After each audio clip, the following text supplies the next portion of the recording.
ako asi už viete, bude sa dnešná session týkať Recommendation Engines. Prvá prednáška bude od Filipa Vítka, ktorého asi všetci poznáte. Bude sa týkať Recommendation Engines pre e-shopy, teda nie len pre e-shopy. A druhá prednáška bude od trojice chalanov z STUčky, ktorí pracovali na projekte pre jeden zľavový portál a porozprávajú nám o svojom projekte, čo spravili, čo dosiahli. Takže celkom zaujímavé témy pre dnes, podľa mňa. Takže môžeme rovno začať. Odostávam slovo Filipovi. Ďakujem pekne za slovo. Ja možno trošku začnem na začiatok tak odľahčene, lebo ak tí z vás, ktorí ste prišli sem na základe Romanovej pozvánky, tak tam bol taký text, ktorý hovoril o tom, že v podstate ho netreba ani predstavovať, určite ho poznáte. Tak prvý insight, ktorý som si z tohto ja odniesol, je, že je tu strašne veľa fanúšikov skupiny Smooky. A to možno ani sami o sebe neviete, ale skupina Smooky má takú jednu pesničku, ktorá sa volá, že Living Next Door to Alice. A tam sa spieva, že Who the fuck is Alice? Tak po tejto Romanovej výzve, tak na mojom blogu, ktorá bola jediná informácia, ktorú mne nechal mocné data.sk, vyletela návštevnosť na stránke Kto je Filip Vítek. Takže z toho usudzujem, že tá Romanová záležitosť nebola úplne celkom to the point. Tak ja sa skúsim aspoň v krátke teda predstaviť. Čo sa týka data miningu a vecí s tým súvisiacich, tak v podstate takmer celý svoj, nie zatiaľ veľmi dlhý, kariérny život sa venujem tomu. Prešiel som si rôznymi odvetviami, začínal som robiť pre banky, potom pre nejaké dopravné systémy, optimalizácie, robil som pre poisťovňu, pre retail, hlavne pre teda malý obchod. No a momentálne robím CRM a Big Data, teda vediem tým CRM a Big Data ľudí v Mediworkse. To, že nepoznáte Mediworks, je úplne v poriadku, ako že ste nepoznali Filipa Vítek, keď Roman poslal tú pozvánku. Mediworks je jedna špecifická firma, ktorá analyzuje medicínske dáta. Sme podľa mojich informácií jediní na Slovensku, ktorí sa tomu takto venujú, takže to, že to nepoznáte, nie je až také veľká škoda. Väčšina z vás ma tak, či tak asi bude možno, ak náhodou poznať, tak z expertných blogov, ktoré píšem. Napísal som ich vyše 100 už, predtým som písal pre Trend. Momentálne som sa teda odhodol ísť na vlastnú líniu a píšem ich na mocné data.sk a ešte o tom budem dneska hovoriť, lebo v niektorých tých veciach, o ktorých budem dneska hovoriť, nemáme čas, aby sme išli úplne do detailu. Ale ja pripravil som pre vás odkliky, takže keď sa tam objaví more info, tak to znamená, že na tom blogu existujú nejaké ďalšie informácie, ktoré môžu byť v tomto užitočné.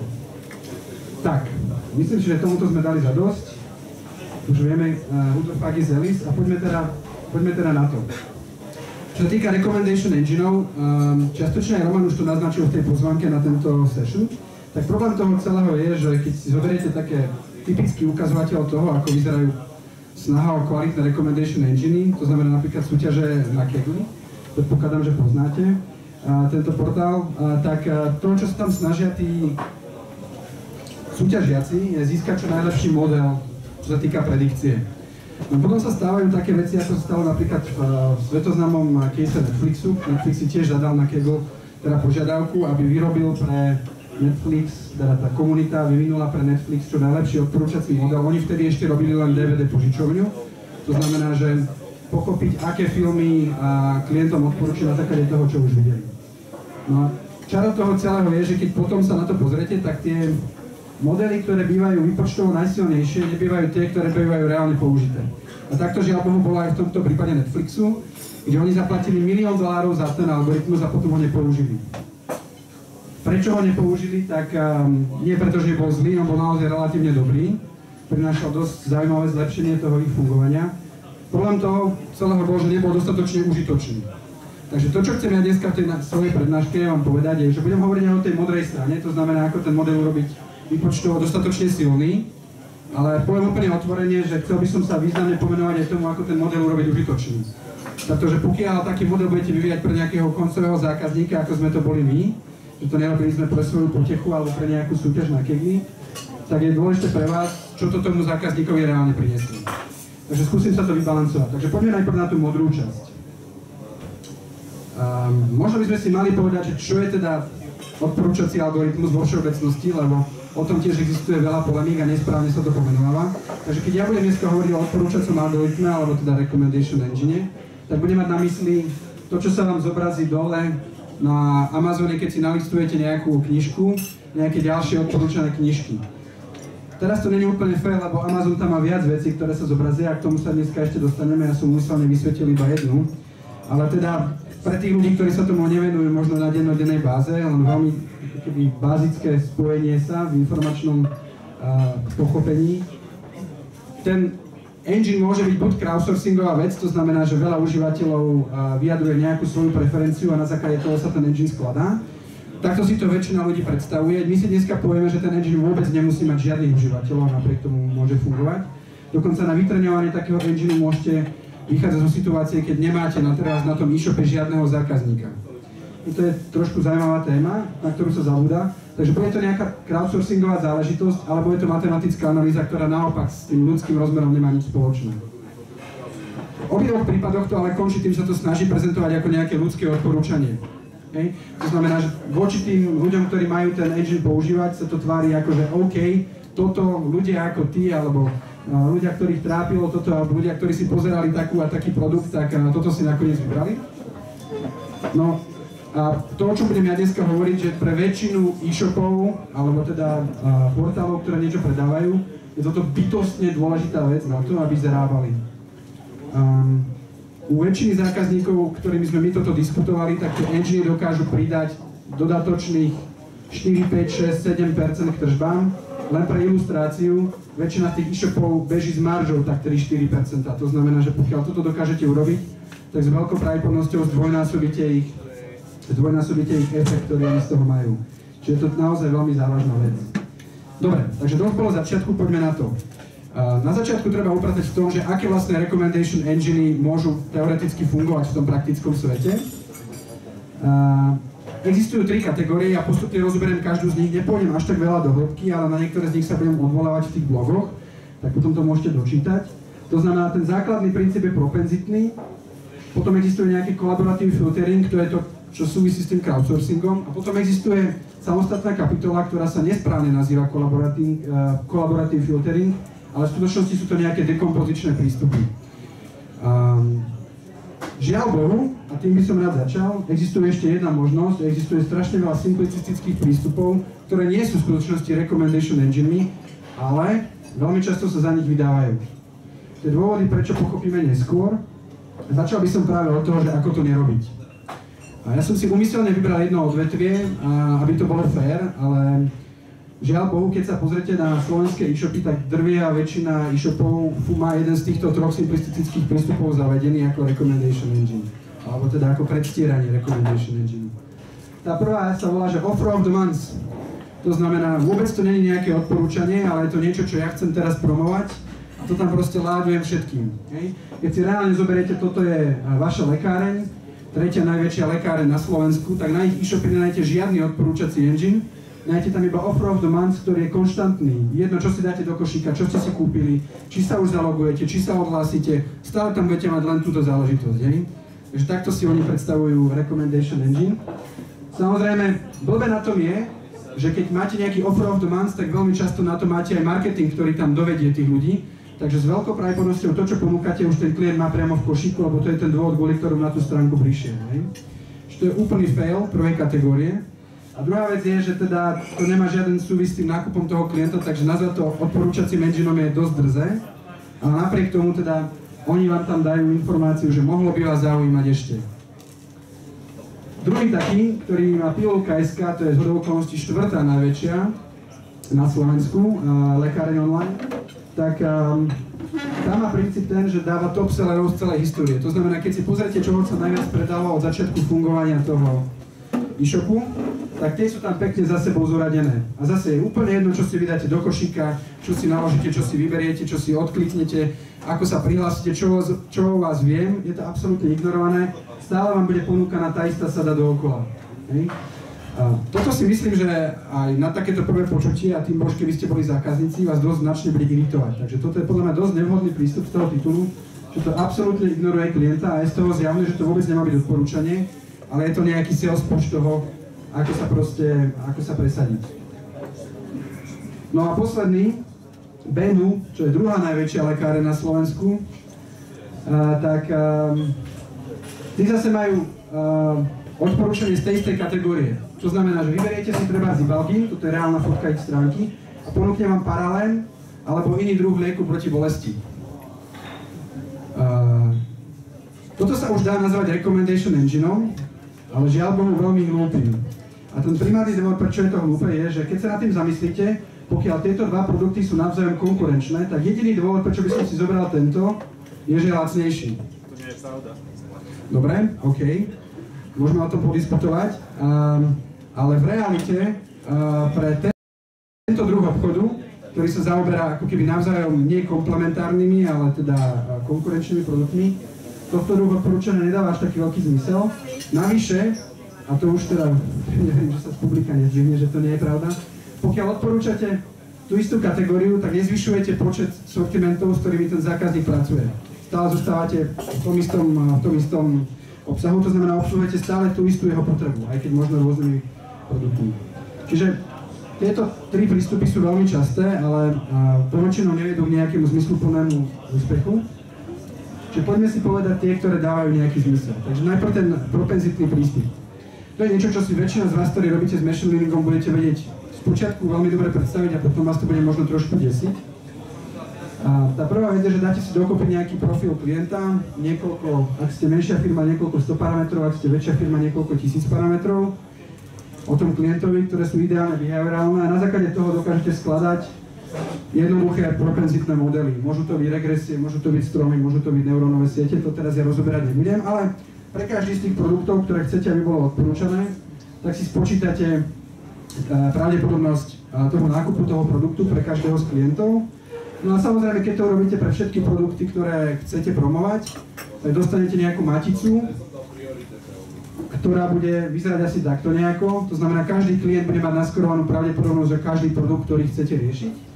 A vybere sa proste ten pre toho daného klienta, ktorý má najväčšiu pravdepodobnosť. Toto je prístup, ktorý je relatívne simplicistický tiež, ale na počudovanie, keďže sme to mali šancu testovať, pomerne presný. Ten dôvod, prečo je pomerne presný, je, že tieto modely sa sústredujú na to, ako naozaj čo najlepšie vybrať klientov, ktorí kupujú tento druh produktu.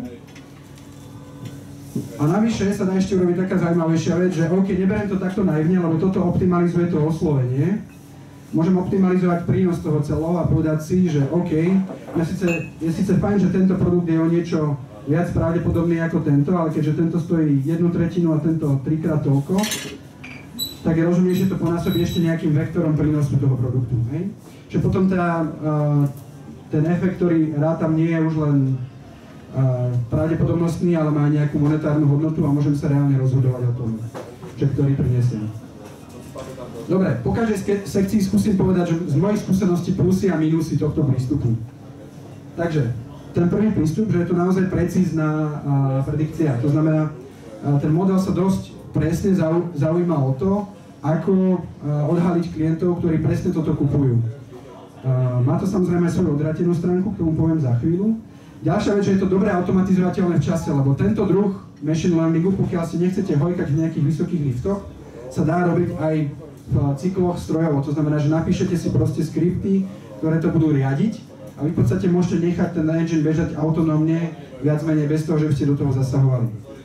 Samozrejme, trošku komplikovanejšie je to, keď máte 60 000 produktov, ale k tomu sa ešte dostaneme. No a čo je tiež veľmi dôležité, čo v recommendation engineoch nebýva až tak často, tento model alebo tento prístup rozlišuje dôvod, prečo si to kupujete. Keď sa budeme baviť o kolaboratívnom filtrovaniu, im je úplne jedno, prečo ste si vy vybrali tú dvojkombináciu, ani to nerieši. Proste len dáva do súvislosti, že tieto veci sa spolu kupujú a tým pádom je to dobré odporúčanie. Čo samozrejme je fajn, pokiaľ je to statické, ale pokiaľ sa tie dôvody, prečo ľudia kupujú produkty, menia, tak tieto modely to postrehnú, ale kolaboratívne filtrovanie na tom pohľadí. Odvrátená stránka tohto propenzitného prístupu je, že je to veľmi dlhá doba na prípravu. To znamená, že väčšinou to nie je prvá vec, po ktorej siahnete, pretože ak máte 200 produktov, tak vytrénovať 200 modelov, s ktorými ste spokojní, potom naprogramovať tú maticu a nejakú optimalizáciu zaradenia a potom ešte nejakú content policy v zmysle, že nebudem každý týždeň posielať tú istú vec, nie je úplne triviálne. Ďalšia vec, ktorá je nevýhodná, že to vyžaduje pomerne veľkú históriu nákupov. V podstate každý produkt, ktorý modelujete, potrebujete mať dostatočne veľa nákupov na to, aby ste ten model vytrénovali zmysluplne. No a hlavne samozrejme je to určité, rozumné iba po určitý počet tých produktov. My sme napríklad teda recommendation engine robili pre zákazníka, ktorý má 60 000 aktívnych produktov, tak to je takmer no-go. Hej? Ako keby udržiavať 60 000 samostatných propenzitných modelov, tak aby boli dobré a tak aby boli odsledovateľné, aby spolu interagovali. A tá matica, kde máte, ja neviem, 1 000 000 klientov krát 60 000 možných propenzitných skóre, v nej robiť optimalizáciu tiež není úplne triviálne. Takže to není až tak jednoduché, alebo teda užitočné. No a čo je najväčšia nevýhoda propenzitného prístupu, že to mapuje len už známe spôsoby nakupovania. Pretože on potrebuje z histórie jednotky, ktoré hovoria, že to je dôvod, prečo som to kúpil, alebo to je ten klient, ktorý to kúpil. A pokiaľ sa objaví nejaká nová skupina klientov, pre ktorých by ten produkt tiež mohol byť zaujímavým odporúčaním, tak tento propenzitný model bude dlho trvať, kým si to všimne. Čiže budete mať ako keby veľmi statický priebeh, stabilný, ale nie veľmi inovatívny. OK. Čiže to je, čo sa týka propenzitného modelu. Poďme ďalej. Kolaboratívne filtrovanie. To je niečo, čo asi, keď sa necháte vyhľadať, že recommendation engine, tak s najväčšou pravdepodobnosťou vám vráti niečo takéto. Google, alebo tie stránky, ktoré budete pozerať. Ten hlavný dôvod, prečo to tak je to v podstate pozeranie sa na správanie masy, čo si ľudia, tak jednoducho povedané, dávajú spolu do košíka. To znamená, čo s čím súvisí. Veľmi často sa dočítate o tej produktovej verzii, tá je postavená na tom, že naozaj dve veci boli v tom istom košíku. To znamená, išiel som do Teska, kúpil som si mlieko a kúpil som si k tomu syry. Keď to robím dostatočne veľakrát, tak Tesco pochopí, že tieto dva produkty dávajú zmysel a to znamená, dokáže vytvoriť recommendation na základe toho. Čiže to je tá časť, ktorú poznáte. Už menej známa verzia ide, ktorá je cez klienta, ktorá nevyžaduje nákup, aby teda tie produkty boli v tom istom košíku. Vysvetlím prečo. Existujú totiž odvetvia, kde nie je bežné nakupovať 20 položiek na jeden nákup. To znamená, tie pravidlá, ktoré by vznikali, by boli veľmi okieštené. Napríklad lekárenský biznis, v ktorom sme my pracovali, jeden z takých pravidiel. V priemere si ľudia dajú do košíku 3 až 4 balíčky niečoho. To znamená, vygenerovať z toho pravidla potrebujete strašne veľa rôznorodých situácií, keď ten klient do tej lekárne prišiel. A tie pravidlá majú potom slabé odporúčacie sily. To znamená, že existuje druhá možnosť, ktorá funguje takým spôsobom, že sa pozerám za nejaké časové obdobie, ktoré si ja stanovím ako relevantné, lebo zase to nemôže byť, že lifetime. Ten istý klient nakúpil túto kombináciu produktov. To znamená, že vidím, že trebárs niekto býva chorý, nejakým spôsobom trebárs máva často chrípku a vidím, že to rieši nejakým druhom lieku a keď si vytkne členok, tak si na to dáva zase niečo iné. A pokiaľ sú títo ľudia konzistentní, že tie kombinácie produktov sedia, tak dokážem odporúčať aj naprieč časom. To znamená, že nemusí to byť na tom istom nákupe. Čo je, priznám sa, že som sa na tým nikdy nezamýšľal, že ktorá z týchto dvoch metód je užitočnejšia a respektíve, že ktorú si vybrať. A tak som si trošku študoval pre touto prednáškou, že ako medzi tým rozhodovať. A narazil som na jedno zaujímavé pravidlo, ktoré teraz sa chcem s vami podeliť, a to je to, že v princípe je dôležité, že čo je menej fragmentované. Ak ste začínajúci e-shop a máte veľa produktov a málo zákazníkov, tak je pre vás logickejšie vybrať si tú voľbu cez toho klienta v tom zmysle, že budete mať pravdepodobne, že budú homogénnejší. Naopak, ak ste e-shop a máte strašne veľa klientov a málo produktov, tak je pravdepodobné, že to bude väčší zmysel dávať robiť cez ten zoznam produktov. Je to zrozumiteľné? Hej. Čiže ak ste v situácii, že ste začínajúci e-shop, je asi pre vás rozumnejšia tá druhá voľba. Ak ste veľký obchod, ktorý má obrovské množstvo klientov, tak je pre vás rozumnejšia asi tá prvá voľba. Ako to v praxi vyzerá? No, zoberiete tie účty, treba z Teska, keď ste Tesco, vytvoríte si nejaký zoznam pravidiel, to asi není až tak ťažké pochopiť, ako vzniknú tie pravidlá, je to proste koexistencia na tom účte. No a potom si vyberiete tie pravidlá podľa tých významností a materializujete ich. Toto je dôležitý bod, na ktorý mnohí ľudia zaujímajú, že keď som prvýkrát sa o tom rozprával aj s našimi zákazníkmi, oni očakávali, že tie modely budú real time, že proste priamo z warehouse na dopyt dám odpoveď, že čo to má byť. Hej? Tak to je proste absolútne irealistické. Aj pri menších obchodoch tie pravidlá musia byť materializované. Otázka je, ako často ich budete updateovať, treba v nejakej tabulke, ale to, že to budete mať uložené v nejakej tabulke, z ktorej sa to bude vyberať, to veľmi rýchlo pochopíte asi o 5 slajdov ďalej, že je nevyhnutnosť. Takže real-time model tohto typu, ktorý by pre nejaký rozumný veľký e-shop to generoval v reálnom čase, je takmer nereálny. Dobre, tí z vás, ktorí sa v tom hlbajú, tak toto bude trošku nudná chvíľka, ale pre tých ostatných možno. Dôležité je sledovať 3 metriky pri tomto kolaboratívnom filtrovaní, ktoré vám hovoria o tom, ako silné sú tie pravidlá. Ja si im teraz nebudem až tak do detailu venovať, ale k jednej z nich sa vrátime za chvíľku neskôr, keď si budeme hovoriť o nejakých ďalších súvislostiach. Čiže len veľmi rýchlo tým prebehnem. Support hovorí o tom, ako často sa dané položky objavujú ideálne spolu, a každá zvlášť a potom spolu v tých nákupoch. Môže to byť 0 až 1, pričom 1 je vždy, 0 je nikdy. Confidence rieši to, v koľkých percentách prípadov, keď sa objaví prvý produkt, sa naozaj objaví aj ten cieľový produkt. To znamená nejakú mentálnu silu toho pravidla. A Lift hovorí o tom, ako je toto pravidlo výhodné oproti náhodnému výberu. To znamená, že okolko častejšie, keď toto pravidlo použijem, tak sa trafím do preferencií oproti tomu, keby si klient zobral náhodný produkt z police. A zase to môže byť 0 až nekonečno. Samozrejme zaujímavé sú tie hodnoty, kde je to väčšie ako 1, kde je to menšie ako 1, tak v podstate prehrávate s náhodným výberom a to nie je veľmi rozumná voľba. Dobre, čo sa týka plusy a minusy kolaboratívneho filtrovania. Medzi tie plusy patrí to, že je to najjednoduchší algoritmus. Toto dokáže naozaj naprogramovať druhák na výške. Nie je to nič komplikované, čo sa týka algoritmu, aby som bol teda férový. Čiže vie si to predstaviť skoro každý. Takisto výhoda tohoto celého je, že sa to dokáže samoučiť v čase. To znamená, tá spätná väzba, že sa začnú objavovať nejaké nové druhy pravidiel, je oveľa rýchlejšie ako pri tom propenzitnom modeli. Čiže to je super v tomto ohľade.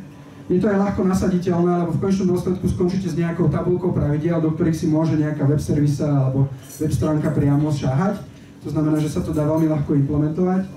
No a čo je takisto super, že s tým istým výpočtovým výkonom, keď to raz urobíte, tak máte v podstate nekonečne veľa pravidiel, že nemáte len to najlepšie, ako v prípade propenzitného modelu, ale máte niekoľko ďalších odporúčaní. To znamená, že keď akýkoľvek dôvod sa musíte s niektorým z tých lepších pravidel rozlúčiť, tak máte za neho rýchlo náhradu. Čo sú nevýhody? Tento prístup si vyžaduje veľmi veľa vstupných dát, pretože na to, aby ste natrénovali, tak potrebujete veľa tých nákupov, kde sa zhodli tie produkty, alebo veľa nákupov klientov za ten čas, ktorý ste si povedali. Toto vyžaduje obrovský výpočtový výkon, k tomu sa ešte dostaneme, ja to teraz nebudem rozpiplávať, lebo k tomu je samostatný slajd. No a samozrejme kvadraticky rastie zložitosť, keďže to je každý s každým teoreticky, hej, n krát n-1 lomeno 2, čiže ako keby kvadratickým radom vám rastie zložitosť toho celého, čo nepreferujete potom, alebo teda je komplikované obsluhovať pri tých veľkoobjemových portfóliách produktov. No a čo je nevýhodou tohto, takisto, čo nie je úplne tak zrejme na prvý pohľad, ale keď sa s tým začnete hrať, tak pochopíte, že tie pravidlá, ktoré to bude generovať, tie najsilnejšie, alebo teda najprominentnejšie, tie, ktoré ponúkne ako prvý, tak budú dosť triviálne, hej? Akože k chlebu maslo, hej? Je to preto, lebo to sú žiaľ Bohu najčastejšie kombinácie a keď ten stroj necháte naozaj vyberať podľa tohoto primitívneho pravidla, tak sa dostanete aj k primitívnym odporúčaniam. No a to, čo je slabinou toho celého, ja som to často si spomínal v tom predchádzajúcom bloku, je, že tento model vôbec nerieši dôvod. Predstavte si, že existuje nejaký dôvod, prečo si muži kupujú súčasne pivo a plienky. Hej? A tento dôvod, žiaľ Bohu, je platný v živote muža iba obmedzený čas. Hej? A to je, kým je otcom, lebo väčšinou teda potom až keď je to veľmi s ním zle, si k pivu kupujú plienky, ale ako náhle prestane byť otcom alebo mu odrastú tie deti, tak toto pravidlo pre neho prestáva fungovať. Takže pointa toho celého je, že v databáze stále je. To znamená, vy keď sa pozriete na to, tak stále vám to vychádza ako dobrý nápad, lebo stále istí muži kupujú aj pivo, aj plienky. Lenže ten konkrétny muž, ktorému to vy chcete odporúčať, už je za týmto obdobím a pre neho toto odporúčanie nie je veľmi zmysluplné. To znamená, to je dôkaz toho, že to kolaboratívne filtrovanie nemusí byť stabilné v čase. Hlavne keď sa nepretrnováva s ohľadom na nejaké ďalšie aspekty toho klienta. Dobre, zrozumiteľné? Môžeme ísť ďalej? Dobre, tak poďme do finále. Dekompozičné modely. Toto je v podstate vec, ktorým sa vyhrávajú na Kaggle súťaže. Väčšina z tých prístupov, ktoré teda sú prvé, tak sú tohto typu. Ja skúsim povedať, že základný princíp, v čom to spočíva. Zoberte si nejaký produkt, neskôr sa dozvieme, že možno aj klienta, ale o tom neskôr. Zatiaľ povedzme, že si to vysvetlíme na produkte. A skúsite ho rozložiť na vlastnosti pomocou nejakých tagov. Oni môžu byť binárne, môžu byť originálne, to je jedno teraz. Tá premena nemusí byť len teda binárna, môže mať aj viac. A dokážete to rozložiť týmto spôsobom. A samozrejme tých vlastností potrebujete dostatočne veľa na to, aby ste ich mohli nejakým spôsobom obhospodarovať.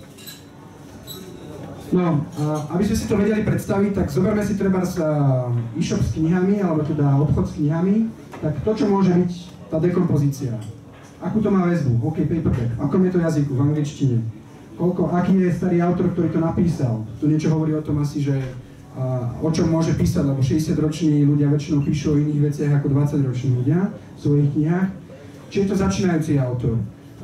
Aký je to žáner? A tak ďalej, a tak ďalej. Ja to teraz nebudem vymenovávať, ale myslím si, že tento príklad ako pomerne jasne popisuje, že asi ako to vzniká. Hej?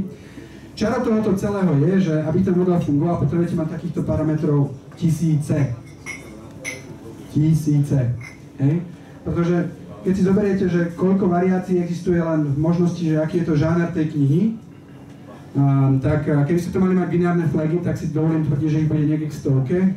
Keby ste to mali nejaké ordinárne premerné, tak samozrejme tie zase budú mať, alebo teda kategorické premerné, tak tie budú mať takmer 100 distinktných hodnôt.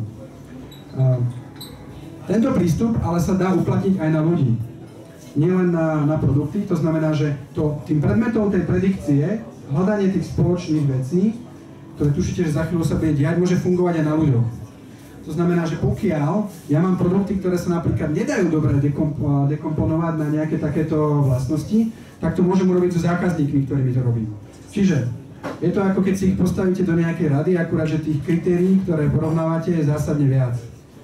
OK, čiže je to muž v nejakom veku, býva v malom meste, objednávky medzi 20 a 24, štandardne utratí nejakú sumu, doručuje sa mu to do práce, je klientom Telekomu, to viem z telefónneho čísla a tak ďalej, a tak ďalej, a tak ďalej.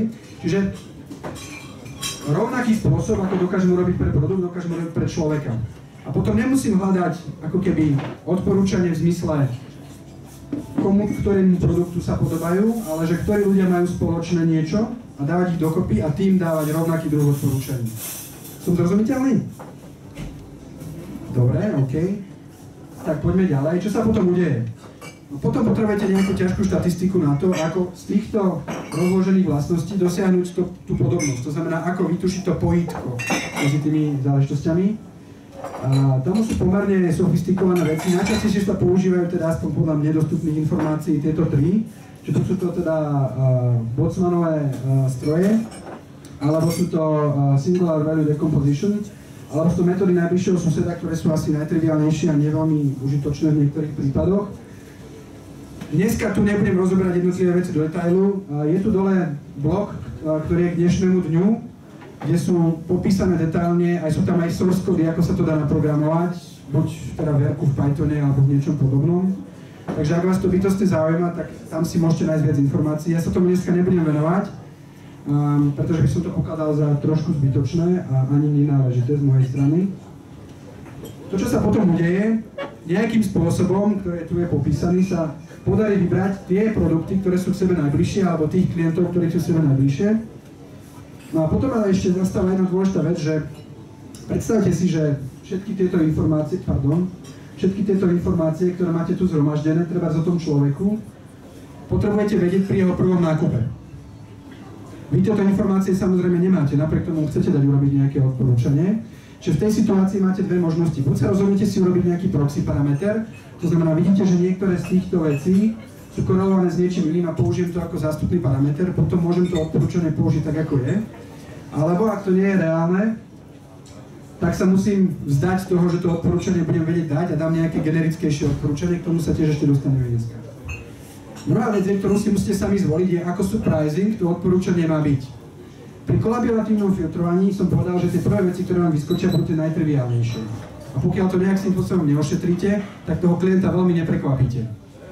Tu tie odporúčania môžu byť veľmi prekvapivé, až neakceptujúce pre toho klienta a chcete ho len nejak postupne dotiahnuť. Ja to možno vysvetlím na tom, že kde sa s tým máte šancu stretnúť. To, že to nájdete na YouTube a Spotify, vás asi neprekvapí, že keď si pozrite nejaké video, tak ten algoritmus na pozadí dokáže nájsť iné videá ktoré majú podobné záležitosti, ktoré by mohli byť pre vás zaujímavé. Takisto na Spotify, ak máte radi nejakú hudbu, tak vám to dokáže odporučiť nejakú podobnú hudbu. Čo možno neviete, ale že týmto spôsobom napríklad vzniká a funguje aj playlist Rádia Jemné melódie na Slovensku. A je to presne o tom, že čo je vlastne jemné melódie, to je akože taká dosť ťažká vec na definovať, tak oni si povedali nejaké beats per minute, nejaké nástroje, ktoré tam môžu hrať, nejaká podiel vokálu v celkovej pesničke a tak ďalej. A týmito parametrami majú zoradené pesničky a potom ten prechod medzi tými pesničkami vyzerá tak prirodzene, lebo tie pesničky sa nelíšia až takým veľkým počtom znakov. Rozumieme si? Hej. Čiže toto je spôsob, akým sa to používa reálne aj tu na Slovensku. No a to, čo hovorím, je presne to, čo som tu hovoril, ako veľmi surprising to má byť, že jemné melódie to má nastavené tak, že chce, aby tá vzdialenosť medzi tou zaznelou pesničkou a tou ďalšou pesničkou bola relatívne malá, aby ten prechod nebol ostrý. Hej. Ale vy si môžete povedať, že OK, keď napríklad si to nastavím veľmi blízko, tak mi bude vychádzať odporúčanie z Harryho Pottera na Harryho Pottera, čo ja nepokladám teda za rozumne dostatočne dobré odporúčanie. Ja chcem, aby toho klienta to úmyselne zobrala kúsok ďalej, takže nastavím tú vzdialenosť, ktorú chcem dosahovať, na väčšiu. Napriek tomu, že to najoptimálnejšie pravidlo, to najoptimálnejší produkt, ktorý mal byť odporúčiť, je blízko. Dobre, teraz dve dôležité veci, ktoré by som chcel, aby tu zazneli a ktoré možno rozpútajú nejakú diskusiu po tejto prednáške. Prvá vec je tá, že keď sa nad tým zamyslíte, pokiaľ robíte tento produktový model, tak vy ho dokážete urobiť bez toho, že by ho ktokoľvek, čo len jedenkrát nakúpil ten produkt. Hej. Ja si zoberiem popisy tých produktov, dekomponujem ich na nejaké vlastnosti a dokážem tú podobnosť, tú najbližšiu pesničku, ktorá má zaznieť, môžem zahrať bez ohľadu na to, koľko ľudí ma počúva. Hej. Čiže to je veľmi silná vec a to je možno rozdiel oproti tým ostatným prístupom, kde vy už musíte mať nejakú históriu využitia tých pravidiel alebo využitia tých produktov na to, aby ste dokázali generovať. Dekompozitívne metódy nepotrebujú túto históriu a dokážu to robiť aj bez toho. Samozrejme je fajn, keď ju máte, alebo dokážete validovať kvalitu tých pravidiel, alebo robiť nejaký backtest tých pravidiel, ale keď ich nemáte, to nie je prekážka. Čo spôsobuje, že niektoré veci môžu byť a priori známe. Mimochodom, asi v budúci týždeň, predpokladám, vyjde na mocné dáta jeden blog, ktorý sa bude tomuto venovať, ktorý rieši Trumpa. Takže možno ste to postrehli, hovoril o tom teraz trend a v podstate už myslím, že aj telkou to prebehlo, že dekompozičná metóda bola ten, ktorá sa použila pri kampani na Brexit a pre Donalda Trumpa. Hej. Nebudem teraz zabiehať do detailu, ak vás to zaujíma, tak na budúci týždeň si zajdite na mocnedata.sk, bude to tam vysvetlené, ale pointa toho celého, prečo to hovorím dneska, je, že oni dokážu na základe toho aj vopred predikovať postoj k niečomu, čo tí ľudia nikdy nezažili.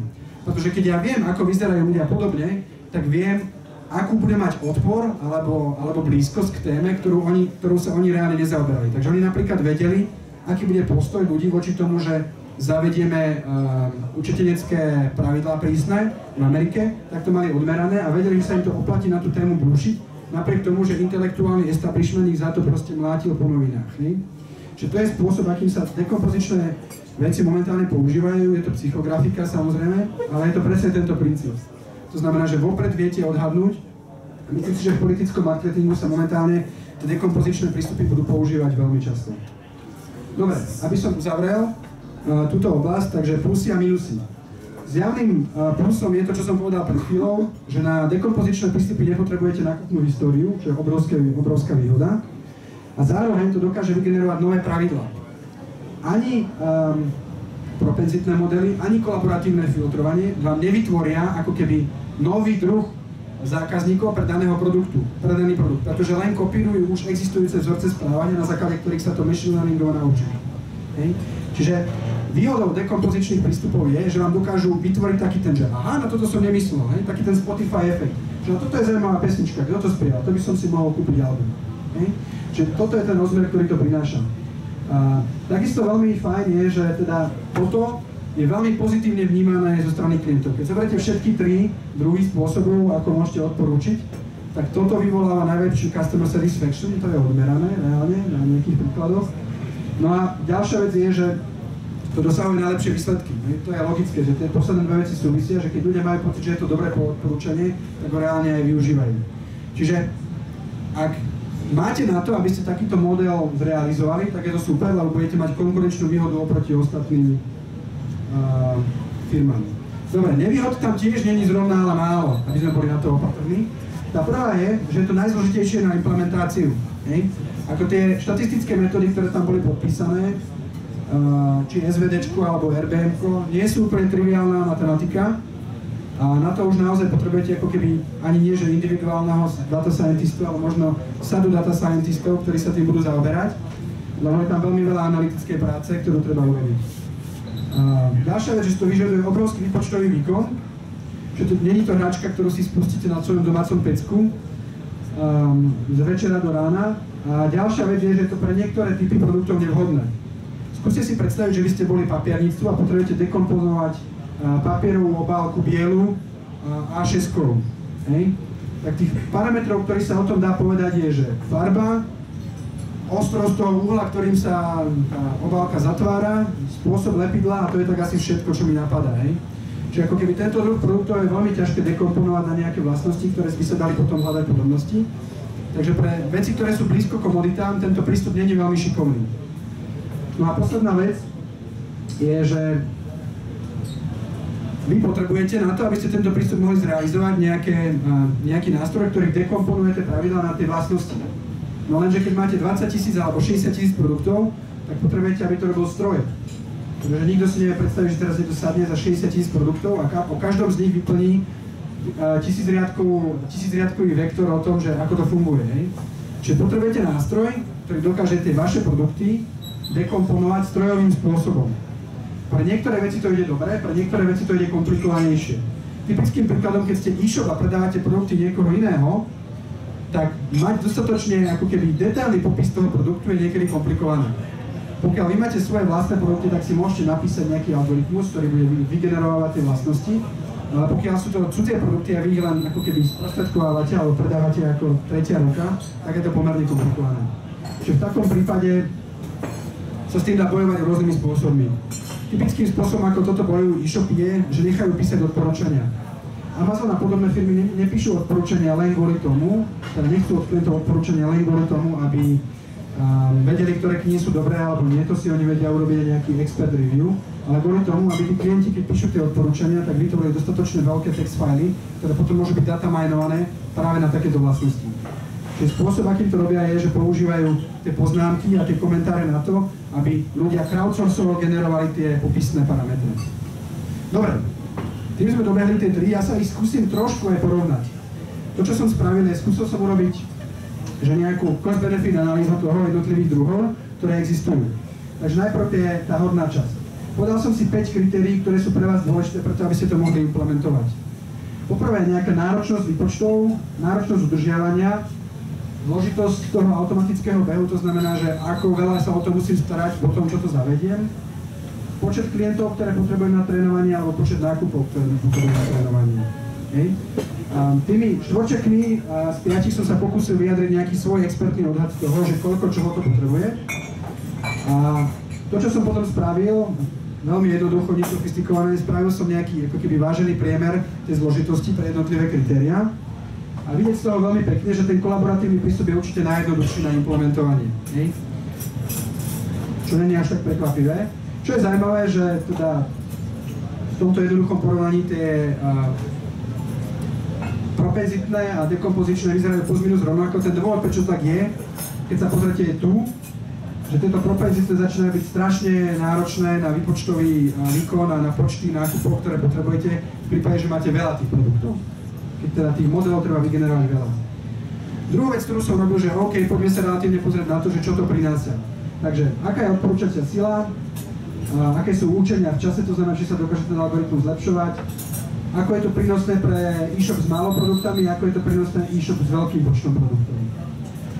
Opäť som spravil nejaké vážené skóre a tu som to teraz spravil tak, že zvlášť pre malých a veľkých, lebo to by nebolo úplne férové porovnanie to dávať do koktejlu. Takže to prvé číslo je pre malých, druhé je pre veľkých. Prečo to hovorím? Potom, keď si robíte nejakú veľmi jednoduchú analýzu, že čo do toho dávam a čo do toho získavam, nejaký efekt versus cena, tak je pekno vidno, že v podstate kolaboratívne z toho vychádzajú ako najlepšia value for money. To znamená, že ten effort, ktorý tomu musím venovať versus to, čo získam, vychádzajú kolaboratívne ako najlepšie. Preto veľmi často, keď sa hovorí o recommendation engine-och, tak sa hovorí práve o tejto časti. Zaujímavé na tom je, že teda propenzitné prístupy sú fajn, ale iba pre tie menšie, tam dokážu byť možno porovnateľne zaujímavé ako kolaboratívne filtrovanie, ale ako nahrajete do väčšieho počtu, tak začína byť heslo a už to nedáva zmysel. No a tie dekompozičné prístupy zase pre malých nedávajú zmysel, lebo tých vlastností, ktoré môžu mať rozličné, tie produkty nie je až tak veľa, keďže ich samotných produktov je málo. Ale čo sa týka nejakého, keď už dokážete to urobiť pre veľký e-shop, tak už to začína byť porovnateľné s tým kolaboratívnym prístupom. Dobre, no a teraz späť k tým simplistickým metodám. My sme si povedali, že prečo pre Boha to tie portály robia tak, ako to robia. No, tak keď si zoberiete, tak potom ten profil vyzerá asi takto. To znamená, oni reálne nemusia investovať takmer nič do toho, a tú silu, ktorú to prináša, je stále relatívne akože nenulová. Není síce má 4 štvorčeky, ale je nenulová. Čo spôsobuje, že im ten pomer vychádza veľmi dobre.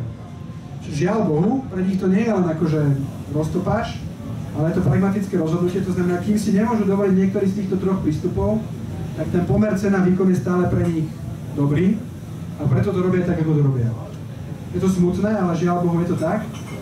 A výsledkom toho celého je, a to by možno chalani, ktorí pôjdu po mne, vedeli potvrdiť alebo vyvrátiť, ale čo sa ja stretávam, tak druhá väčšina e-shopov na Slovensku nemá implementovaný žiaden z týchto sofistikovanejších prístupov a má niektorý z tých menej sofistikovaných. Aj také veľké portály ako Gorilla, dokonca si dovolím tvrdiť, ani Martinus nemá jeden z tých sofistikovanejších prístupov, ale majú skôr tie jednoduchšie prístupy. Dobre. Máte v tomto momente nejakú otázku k týmto trom veciam, lebo ja by som rád od tejto predikčnej sily rád odišiel k tomu ďalšiemu aspektu. Je nejaká question k tomu? Dobre, takže buď som príliš jasný alebo nudný, tak skúsim niečo iné.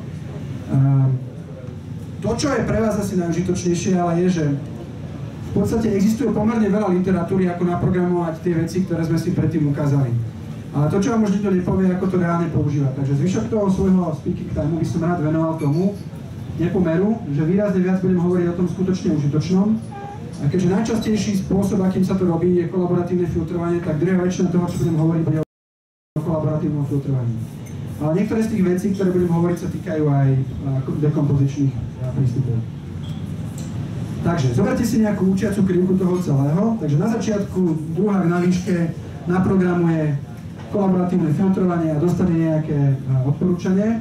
Čiže to, čo sa udeje, že ten algoritmus bude dosť naivný, lebo naozaj bude pochádzať len z nejakého hrubého výskytu tých vecí na účte. V praxi to bude potom vyzerať asi tak, že to bude vyzerať odporúčanie, že OK, ľudia, ktorí si kúpili aj banány, si kúpili aj mrkvu, mlieko a chleba, ale preto, lebo mrkvu, mlieko a chleba sú najčastejšie veci, ktoré si ľudia kupujú. Ja nepreháňam, akože keď sa pozrite na portály, ktoré to implementovali týmto spôsobom, tak tie odporúčania sú naozaj dosť triviálne. Nevýhodou tohoto celého je, že tí ľudia budú na to pozerať, že no a to teda fakt super, že ste sa hecli, že ste mi dali toto odporúčanie, ale to teraz som vedel aj bez vás, takže thanks, ale toto nie je pre mňa relevantné a začnú ignorovať to odporúčanie. Lebo nemajú vieru v kredibilitu toho odporúčania. Je príliš slabé na to, aby to dávalo zmysel. Sorry, môžem? Jasné. Čo keď je to odporúčanie, musíte shortcut? Že on si to aj tak ide kúpiť, ale to kúpi rýchlejšie. To je dobrá otázka. V prípade, myslím si, že v prípade kamenného obchodu to môže byť OK. V prípade e-shopu to môže byť OK, pretože sa nedopracuje cez to klikanie k tomu, takže toto môže byť fajn. A môže to byť kompenzované nejaký user experience, to môže to trvá kratšie. V prípade kamenného obchodu som si tým není úplne istý, pretože to, čo ten kamenný obchod je stratégia, je, že práve chce, aby prešiel cez čo najväčší, ako keby plochu toho. A toto je ich business model, takže tam si myslím, že by to nemuselo fungovať. Ale v e-shope to môže byť vybalancované dobrým customer experience. To sa dá si odmerať, že kde je väčší benefit. Že či spokojný klient versus to, že som dal odporúčanie, ktoré možno mohlo byť monetárne zaujímavejšie. Dobre, druhá vec, ktorá vás okamžite napadne, že kurník shopa musíme dať preč tie non-triviálne pravidlá. Tí z vás, ktorí sú sofistikovanejší, tak keď vás napadne nejaké laso, ktoré použijete možno aj v machine learningu alebo v iných prístupoch, čiže nejaká penalizácia tých triviálnych pravidel. To ide urobiť, ale zase existujú na to aj oveľa jednoduchšie riešenia. Opäť na tom blogu k dnešnému dňu, keď sa tam nalistujete, tak som tam uvedol nejaké ďalšie prístupy, ktoré sa dajú použiť. V princípe teda treba dosiahnuť to, že tie najtriviálnejšie pravidlá nie sú tie prvé, ktoré sú ponúkané. Potom vás napadne ďalšia vec. A tu si pomôžem reálnym screenshotom, toto je zo včera.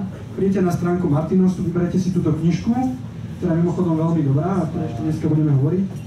A to, čo on urobí, odporúči vám nejaké ďalšie tu, hej? Že toto sú ešte ďalšie knihy, ktoré by vás mohli zaujímať. Tak vy si na ňu kliknete a vám povede, že Ježiš, sorry, nemáme ju, príde za 25 dní.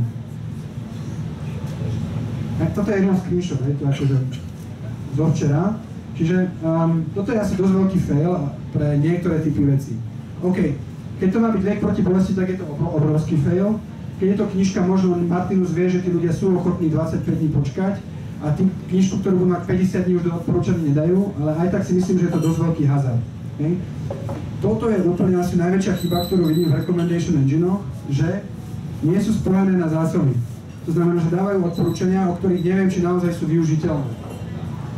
Ja verím, že pre niektoré typy obchodov je to komplikované, lebo tá inventory môže byť decentralizovaná kade-tade po nejakých kamenných miestach, typu napríklad Nike, toto má komplikované, hej, lebo počas toho, ako to odporúčam, si to môže niekto niekde kúpiť, a kým sa to ja dozviem, tak to môže chvíľu trvať. Ale v princípe, akože sme v 21. storočí, tak postaviť nejaký centrálny warehouse s nejakou rozumnou latenciou by nemal byť problém, hej. Čiže ideálna je tá priama integrácia. To minimum, čo si myslím, že by ste si mali dovoliť, je, že OK, tak vždy ráno čeknem, či mám dostatočne veľa zo všetkých produktov, ktoré chcem odporúčať na sklade, a tie, ktoré mám podozrivo málo, tak na dneska škrtnem z tých odporúčaní. To je vec, ktorá sa dá urobiť veľmi jednoducho a môže výrazne pomôcť. Čo to ale znamená, že zrazu nepotrebujete, keď máte 4 odporúčače okienka, 4 odporúčania, ale potrebujete ich viac, lebo sa vám môže stať, že po ceste musíte niektoré škrtnúť. Hej, práve pre takýto dôvod. Za chvíľu sa dozviete ešte nejaké ďalšie dôvody, prečo to škrtnúť. Ďalšia vec, ktorá vám napadne, alebo teda možno nenapadne, ale ktorá nám sa reálne stala, že môže nastať situácia, že vy vyrobíte odporúčanie, máte 4 okienka a do všetkých 4 vám naskočí Nivea produkt.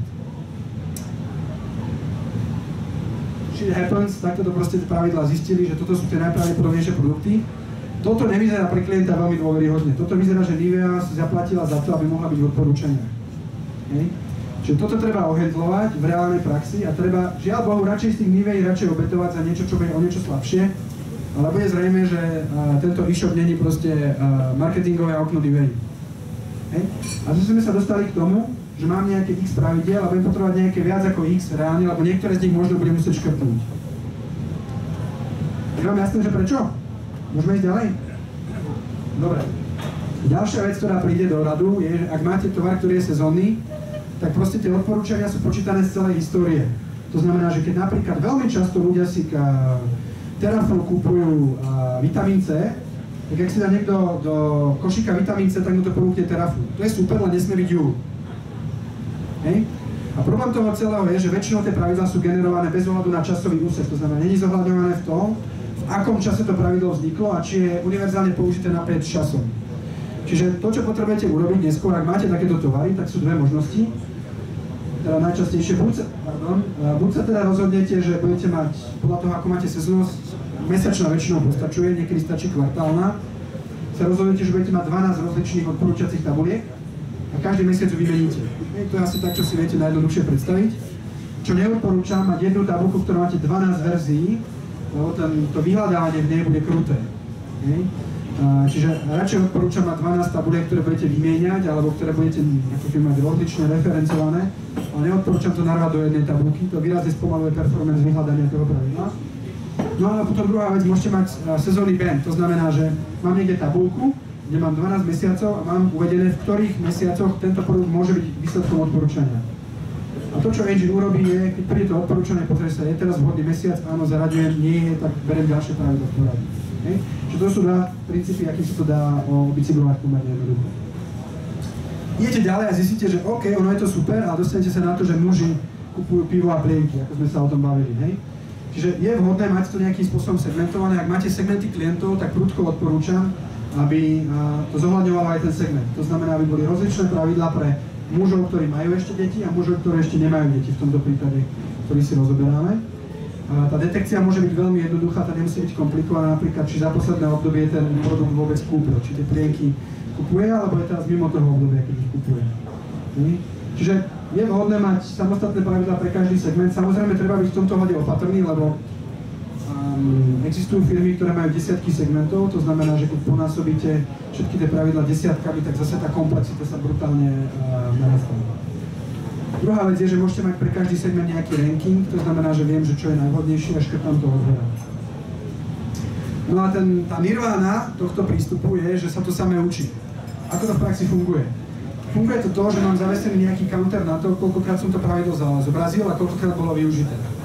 Teraz nie je dôležité o tom, že či bol naozaj ten nákup dokončený, lebo ak ten klient na to klikne, tak je veľká pravdepodobnosť, že ho to pravidlo aspoň zaujalo, takže tá integrácia nemusí byť až taká komplikovaná. Napriek tomu, drvivá väčšina e-shopov toto je dosť komplikované, lebo sú na to není zvyknutí a jediné, čím to riešia, sú Analytics, nie Google Analytics. To ale není good enough, lebo z Google Analytics nevyťahnete celú históriu, len nejaký sample. To znamená, že týmto spôsobom sa to robiť nedá. To znamená, že keď raz dúfate, že sa do tohto štádia dostanete, tak nie na začiatku si treba začať odkladať, ktoré pravidlá som zobrazil a s akým výsledkom to skončilo. Ak toto neurobíte, tak v podstate ten learning algoritmus bude veľmi komplikované v budúcnosti zaviesť. V praxi to funguje tak, pravidlá, ktoré fungujú, idú v rebríčku hore, pravidlá, ktoré nefungujú, v rebríčku dole. To je také prirodzené. Dokonca, pokiaľ to máte urobené dostatočne granulárne, tak toto dokáže vyriešiť aj sezonalitu. Pokiaľ máte naozaj veľa nákupov, tak tie, ktoré sú zaujímavé v tej sezóne idú hore, tie, ktoré prestávajú byť zaujímavé, idú dole. Dobre, opäť k týmto niektorým bodom som napísal viac tu, takže ak vás to zaujíma, viac ako som to povedal, alebo sa chcete dozvedieť, ako to bicyklovať, tak tam nájdete k tomu nejaké info. Dobre, čo možno nenapadne väčšinu z vás, keď do toho pôjdete, druhá praktická vec, že OK, ale čo keď mi systém bude pre niektoré produkty generovať málo odporúčaní? Ja mám 4 okienka a pre tento produkt, ktorý si klient dal do košíka, ja mám iba 2 odporúčania. To je vec, čo sa vám bude reálne stávať, a hlavne keď máte nejaký long tail, to znamená máte produkty, ktoré sa až tak často nekupujú. Takže to, čo je potom potrebné urobiť, že ja mám nejakú prirodzenú tabuľku, ktorú som si naskoroval a potrebujem, keď tuto sú 2 blanky, mať nejaký ďalší zásobník, ktorým to budem doplňať. Okay? To znamená, keď sa mi nastane to, že samotné pravidlá tabuliek mi nedáva dostatočne veľa pravidel, lebo sa nenaskorovali také pravidlá, alebo neprešli treba s nejakým kritérium minimálneho supportu, liftu alebo confidence, ktoré som si povedal, že chcem mať, tak potrebujem mať, aby sa tam doplňalo nejaké ďalšie. No to ďalšie je viacero spôsobov, ako to urobiť. Ja vám odporúčam do svojej praxe 3. To prvé je nejaký near term bestseller, to znamená to, čo teraz fičí. Prečo near term? Pretože keď dáte niečo, čo je lifetime bestseller, tak sa môže stať, že trafíte kabát v júli, hej? Alebo teda teraflu v júli. Čiže preto hovorím, že niečo, čo momentálne fičí, niečo, čo momentálne ľudí zaujíma, môže byť dobrý. Z takých si spravím zásobník, to znamená, kľudne si urobím, neviem, order by sold item za posledný mesiac a vidím, že čo sú tie zaujímavé záležitosti a to môže doplňať tú záležitosť. Druhá vec je, že môžem sa rozhodnúť, že také, ktoré je najatraktívnejšie, to znamená, chcem ako keby vytvoriť klientový pocit, to znamená zoradiť si podľa nejakého discountu. A urobím to takýmto spôsobom. Prípadne, ak to mám trošku sofistikovanejšie, tak sa môžem rozhodnúť, že to bude pre segmenty. To znamená, pre každý segment si urobím nejaký topku a potom to ponúkam na základe segmentu. Tým zabezpečím aj to, že keď si tú stránku naloduje rôzny klient, tak toto dodatočné odporúčanie bude rôzne. Čiže to je ako sa vygenerovať s tým, že teda vysporiadať s tým, že mám vygenerovaných málo pravidiel. No a teraz k tej výpočtovej zložitosti. Lebo toto je niečo, čo bolo pre mňa fascinujúce. Na začiatku som si myslel, že to nebude až tak tough. No ale akože keď sa nad tým zamyslíte, tak toto je proste neúprostný vzťah. Zakiaľ pre 10 produktov môžete vygenerovať 45 pravidiel, tak pre 60 000 produktov sa bavíme o 2 miliardách pravidiel.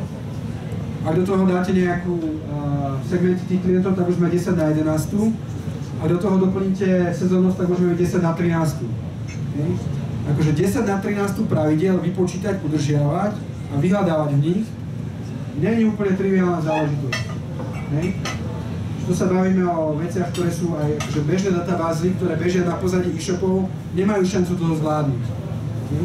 Čiže teraz nastáva ako keby celkom zaujímavá otázka, že dobre, poučený vývojom z krízového vývoja, teda poučený z krízového vývoja, čo by sa s tým dalo urobiť? Tak v princípe si sa s tým dajú robiť 4 veci, na ktoré sme prišli, možno nejaké ďalšie, na ktoré sme neprišli. Poprvé, dá sa to katofnúť cez target. To znamená, že poviete si, že OK, pre mňa nie je významné, alebo nie je dôležité mať odporúčanie na pravidlá, na produkt, ktorého sa predá 5 kusov spontánne a ďalšie 2 kusy na odporúčanie.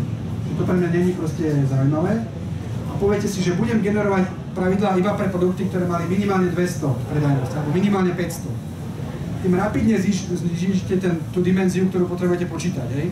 Pretože ak máte longtailové rozdelenie a stanovite si dobre tú hranicu, tak ste možno odrezali 90% produktov, pre ktoré tie odporúčané počítať nebudete. Čiže to je prvá vec, akým sa to dá vyriešiť. Ale môžete mať klienta, ktorý povie, že ne, ja chcem mať odporúčanie na všetky, ktoré sú zmysluplne prítomné a ja chcem práve benefitovať z toho longtailu. Lebo ja mám veľký sklad a chcem mať 60 000 a chcem, aby sa 60 000 predávalo.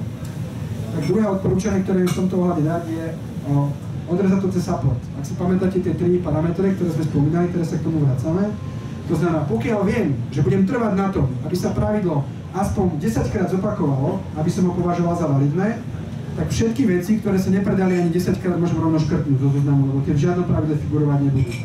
Hej? A s veľkou pravdepodobnosťou všetky veci, ktoré sa predali 20 krát, môžem takisto škrtnúť, lebo sa predali v 5 rôznych produktoch a žiaden z nich tú hranicu nepreskočí. Hej? Čiže takýmto spôsobom sa dá opäť odrezať veľmi veľa produktov a nechať šancu aj longtailovým produktom, ale musí mať nejaký rozumný počet. Že je naivné, keď vopred viem, že budem považovať 100 ako hranicu, napriek tomu nechať spočítať 10 na 13 kombinácií, aby som zistil, že 10 na 11 z nich nedosahuje tú hranicu, ktorú potrebujem. Ne? Čo sa reálne môže stať. Čiže to je ako keby druhý spôsob, čo sa s tým dá urobiť. Vec, ktorú sme museli použiť aj my, lebo napriek týmto všetkým veciam to stále bolo v rádoch 10 na 10. Takže sme si povedali, že nebudeme modelovať product to product, ale budeme modelovať category to category. To znamená, posuniem sa v strome o úroveň vyššie, znižím si tým pádom dimenzionalitu tej analýzy. Treba 60 000 produktov je cca v 1200 sortimentov, v tom prípade, ktoré sme my riešili. To znamená, zoberiem to o úroveň vyššie a už nemám maticu 60 000 x 60 000, ale 1200 x 1200. To je celkom ako keby zvládnutelné. Samozrejme potom neodporúčam kategóriu, ja si ešte musím urobiť v rámci tej kategórie nejaký ranking, že čo je to najrozumnejšie odporúčanie z tej kategórie. Tam sa zase dá trošku hrať s tými segmentmi a tak ďalej. No a tá posledná vec, ktorá sa dá urobiť, ktorú sme tiež museli v istom momente urobiť, lebo ten prvý pilotný sme robili na trošku slabšom hardveri, a to bolo to, že sme museli oddeliť tie výpočty sezónnosti a segmentov. To znamená, že sme nemali ambíciu v jednom ráne vypočítať aj decembrovú tabuľku, aj februárovú, aj aprílovú, ale žiaľ Bohu sme to museli pokrájať a pustili sme to 12 krát a vždy iba na jeden mesiac. To výrazne znížilo tú výpočtovú zložitosť a pomohlo nám to, že sme to dokázali dopracovať do nejakých zmysluplného času na delivery. Máte k tomuto nejakú otázku?